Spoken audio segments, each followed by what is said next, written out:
Hi, I'm Dr. Joe DeMarco, chiropractor and owner of OcraMed Health. Today's video, we're going to go over how to breathe properly when you squat. Before we do, if you've been enjoying the content of my YouTube channel, take a second, subscribe to my channel, turn on your notifications. When a new video comes out, you'll get notified. At the end of the video, if you felt that this video was helpful, I'd really appreciate it if you gave it a thumbs up, okay?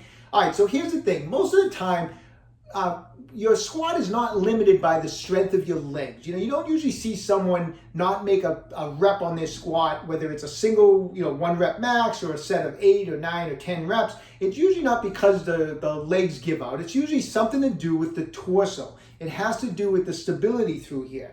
And there's a technique called bracing. And bracing is when you make the midsection area as strong as you possibly can, so that when you put the bar on your back, this will not interfere with your squat movement. This should be a nice solid structure, and when this is nice and solid, your legs can do their job, okay? Now there's 2 components that I consider to bracing. One is properly contracting the back muscles. We're really not going to get into that today, but when you get under that bar, you want to think of almost doing like a pull down. Like, we'll grab the bar, put it on your shoulders, and pull your elbows down and back and contract those muscles of your back. You want them contracted before you start to descend in your squat. They need to be contracted. They need to be nice and strong.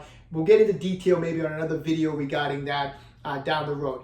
The other component of bracing is breathing properly, taking in a nice breath, sealing the air inside your torso, not letting it out, so that you can go down with the air in your torso, which is going to keep the torso nice and tight, nice and strong, and you don't release that air until you're on your way back up, okay?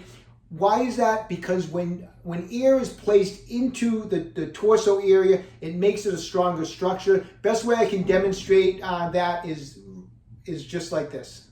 Okay, so let's picture this, where this little setup as your body about to squat. We're going to use this yoga block, nice solid structure representing the legs, which are nice and strong.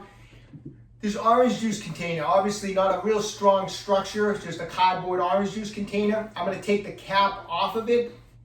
That's just an empty container here, as you can see. I'm taking the cap off of it so that even if there is a little air inside here, this thing is basically empty, and the cap is off so that the air cannot stay inside. And let's picture this as if this is your torso, because this is where, instead of going over the shoulders, and then we have our torso, and then our strong legs, let's just picture that this is the torso of our body. Now we're going to put a bar on top. So I have a 45-pound Olympic bar. Let's see what happens when we place it on top of this container representing our torso, without air in it, without air being held in there to give it strength, okay? So nice and easy, I'm going to put this up. I'm going to do the best I can to balance this thing, and let's just see how this goes.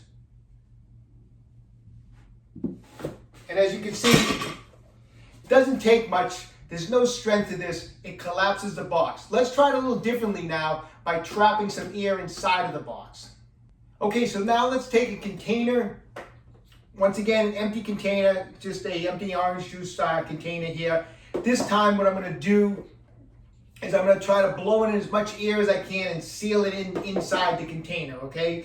So let me give this a shot. Okay, so flimsy container. Here's your solid legs, solid structure. Picture that as your legs. Container's pretty flimsy, just an orange juice container, but now it's filled with air and it's been sealed. All right, I'm gonna do the best I can to try to balance this bar on the middle. I may have to just balance it with my fingers a little bit, but I'm gonna try to get this bar up here. See if we can center it the best we can.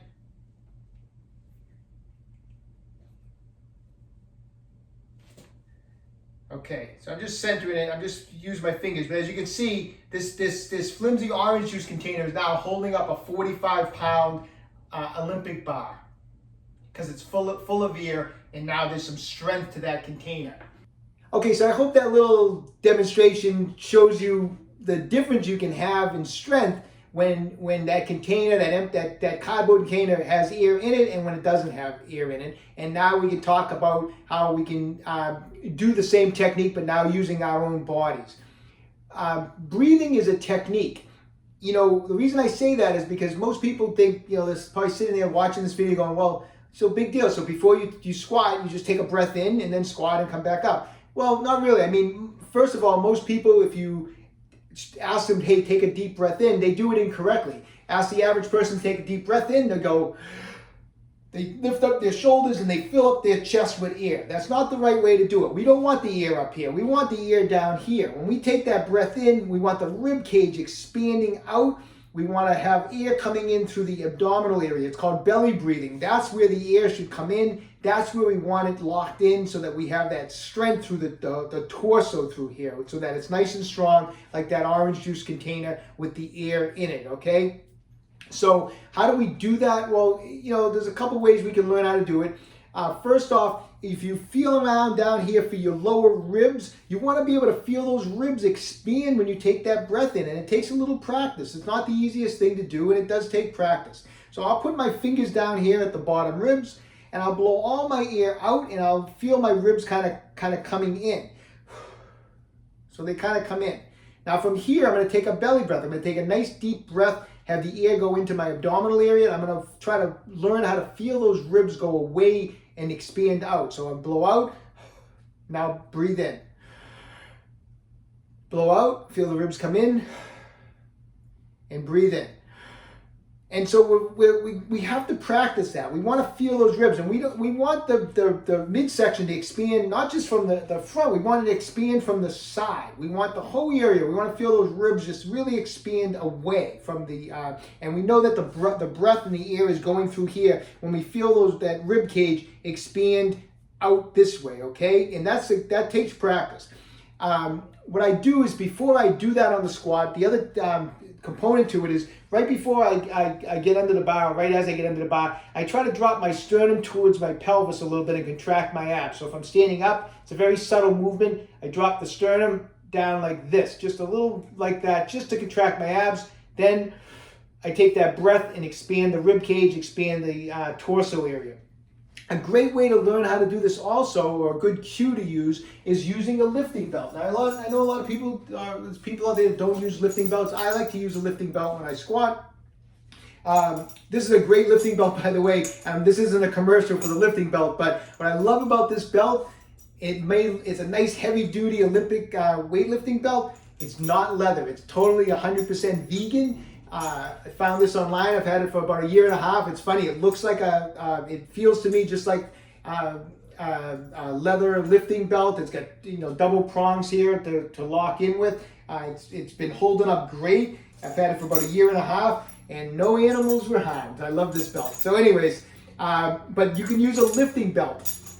And what I like to do with it is I'll put it on. I don't try to crank it on so I can't breathe. I just put it on comfortably. I usually like to have it so that I can fit my finger in here and kind of get my hands into here, nothing too tight. But what I like about when you put the belt on is this is my physical cue. Like, in other words, I'm under the bar and I'm going to take that breath in, and I can feel when my midsection and my torso and my ribs push out into the belt. So if I'm under the bar, I bring the sternum down a little bit, contract the abs. Then I take that deep breath in. And as I breathe in, I just feel my abdominal area push into the belt. And then now I'm feeling super solid. I have the air inside my abdominal area. My ribs are pushed out. The belt's there bracing the whole thing together. And when it's time to lower down, you feel this just incredible strength from blowing that air out, the rib in the torso, and expanding it into the belt. And it's a great, solid position to squat in. Okay, so let's just put this all together for a little demo here.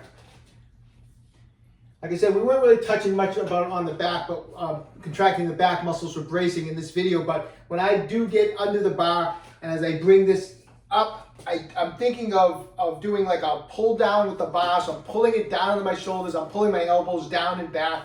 Like I said, we'll talk about that on another day. But I will get those muscles contracted and locked in nice and tight. I'm going to get into position here. Now, the first thing I'm thinking before I brace is we're working the position of the feet. We're doing what's called rooting. We did a previous video on what to do with the feet and using a technique called rooting. I'll put the card up above me. Check out that video if you haven't seen it yet. it talks about how to properly set the feet, which is the first thing you need to do before you even do any of this bracing and breathing techniques. You have to get the feet set, and that's called rooting. So anyways, I have my feet set, my back muscles are contracted. I bring that sternum area down just a little bit, contract the abs. I'm going to take my big breath into my abdominal area, filling out the belt, and then I hold it. I will not let that air out. I lower down. I'm going to feel super solid because my abdomen is filled with air. It's super strong. And I'm going to go down and then up. And at the up point is when you can let that air out. And then, of course, if you're doing, if this isn't a 1 rep max, then we're doing a set of 6 or 8. Every time before you descend, go through that process again. Take the breath in, press it up against press the abdominal area up against that belt, expand the rib cage, head down, and back out, and let the air out, okay? So it doesn't matter whether we're doing a 1 rep max or a set of 8. Every time we're descending, we're doing that same setup. Like I said, check out the video on rooting, and then of course take that breath in and make the midsection strong so that you do not have any motion, any extra motion through that midsection, so that the work is being done through what we want doing the work, the glutes, the legs, okay? Okay, I can't stress enough how much I want you to just practice that technique. It's the same breathing technique you're going to use when you deadlift also. You know, you want that area filled up with air before you're about to pull off the ground also. So whether you're deadlifting or squatting, you want to get that technique down. You want to learn how to expand that midsection, expand the rib cage, lock the air in, keep your torso strong, all right? So give it some practice. It doesn't, it's not something you're going to get overnight, so keep working at it. I wish you the best of luck, all right? Hey, listen, when you get a chance, visit my website, www.OcraMedHealth.com. We have a full line of faster release products. We have our SRI 3.0 massage gun, our FF5 massage, stainless steel massage tool. Everything's in stock. Check it out when you have a chance. If you'd like to sponsor this page on Patreon, visit me on Patreon. I really appreciate the support. If you've been enjoying these videos, please subscribe to my channel, OcraMed Health on YouTube. Questions about exercise or injuries, just leave a comment in the comment section below. I do the best I can to get back to everybody. And don't forget, OcraMed Health is here to keep you fit forever.